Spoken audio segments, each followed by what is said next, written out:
Hello everyone, মই অন্য এটি ভিডিঅ'লৈ আপোনালোকক স্বাগতম। সকলো ভালে আছে নহয় জানো? আজি বলক বনাও আমি একেলগতে এটা আটাৰ ব্ৰেড। ব্ৰেডটো সকলোৱে ভালে পায় আৰু ব্ৰেড সকলোৰে ঘৰতে থাকে। তাতে যদি ব্ৰেডটো আমাৰ নিজে হাতেৰে বনোৱা ব্ৰেড হয় তাতনো আৰু কি লাগে ন? নিজৰ হাতত নিজে হাতেৰে সাফাকে বনাই আমি বাচ্চাটোক খুৱাম। তাতকে আৰু আমি মাকবিলাকক সুখী একোৱে নালাগে। সো এটো দেখিছেনে কিমান ধুনিয়া হৈছে ব্ৰেডটো? একদম নো ফেল ৰেচিপি হয়। আপোনালোকে ভিডিঅ'টো সম্পূৰ্ণকৈ চাব আৰু একেবাৰে লাষ্টলৈ চাব, তেতিয়াহে বুজি পাব স্টেপ বাই স্টেপ দিয়া আছে। তাৰ পাছত ট্ৰাই কৰিব, 100% গ্যাৰান্টি পাব, সফট ব্ৰেড পাব। বলক ৰেচিপিটোলৈ যাওঁ।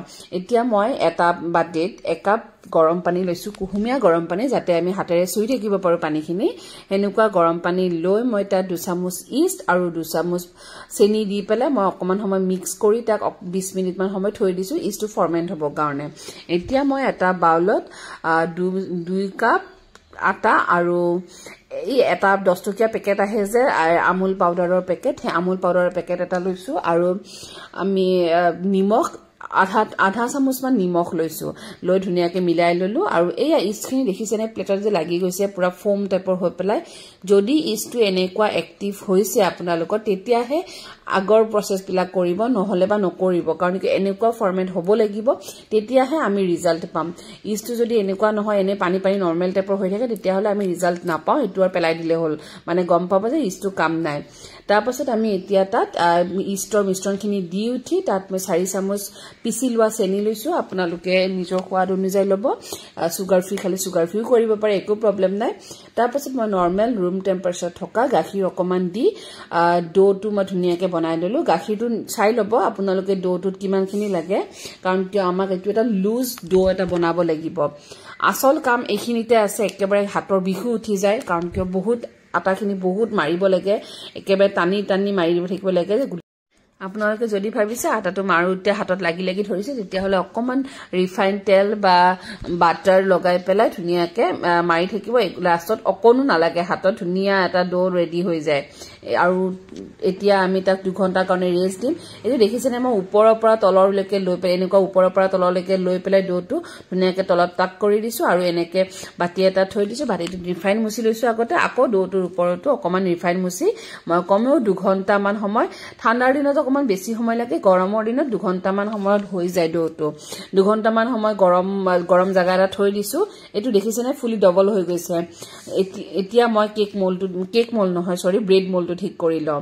এনেকুৱা ধৰণৰ বজাৰত কিনিবলৈ পায়, এনেকুৱা ধৰণৰ ব্ৰেড মোল্ডটো মই ৰেডি পুৰা গ্ৰীজ কৰি ললো অলৰেডি। আৰু এতিয়া মই হাতত অকমান ময়দা হাতত লৈ পেলাই ধুনিয়াকে মই ইয়াৰে যিখিনি হাৱা সোমাইছে হাৱাখিনি উলিয়াই দিলো। এই দেখিছেনে কি ধুনিয়া সফট হৈ গৈছে। আৰু চাবচোন হাতত কোনো হাতত নালাগে, এতিয়া ক্লিন হৈ আছে হাতখন।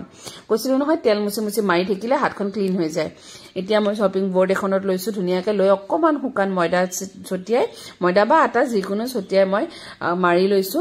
ধুনিয়া মাৰি মানে একচুয়ালি সমান কৰি লৈছো। এতিয়া বেছি মাৰিবলগীয়া নাই, মাৰা কামখিনি আমি আগতে কৰিব লাগিব। এতিয়া ধুনিয়াকে ব্ৰেডৰ মোল্ডটো সাইজটোত মই বেলি ললো অকমান লাহে লাহে। বেলি লৈ এতিয়া মই এইটো ভালকে চাব, ধুনিয়াকে মই ৰোল কৰি আনি এইটো মই ধুনিয়াকে একদম টাইট ৰোল কৰিছো আৰু এনেকে টাক কৰি দিছো, যাতে মানে ৰোলটো মানে আমাৰ খুলি নাযায় বেক হওঁতে। নহলে বা তাক একদম ঢিলা হৈ থাকিলে বেক যেতিয়া হ'ব ন, তেতিয়া আপোনাৰ খুলি আহিলে আমাৰ ব্ৰেডটো ভাল নহ'ব শেপটো।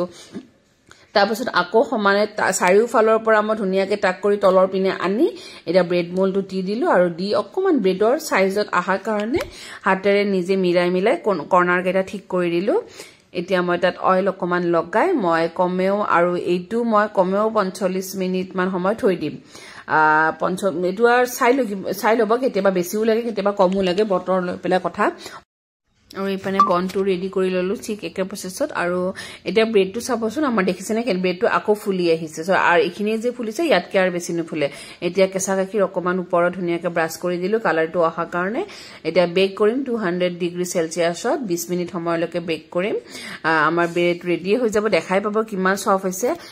ভিডিঅ'টো চাই কেনেকুৱা লাগিলে জনাবলৈ নাপাহৰিব। আজিলৈ আহিছো তেতিয়াহলে আকৌ নতুন এটা ভিডিঅ' লৈ পেলাই লগ পাই আছো। ধন্যবাদ।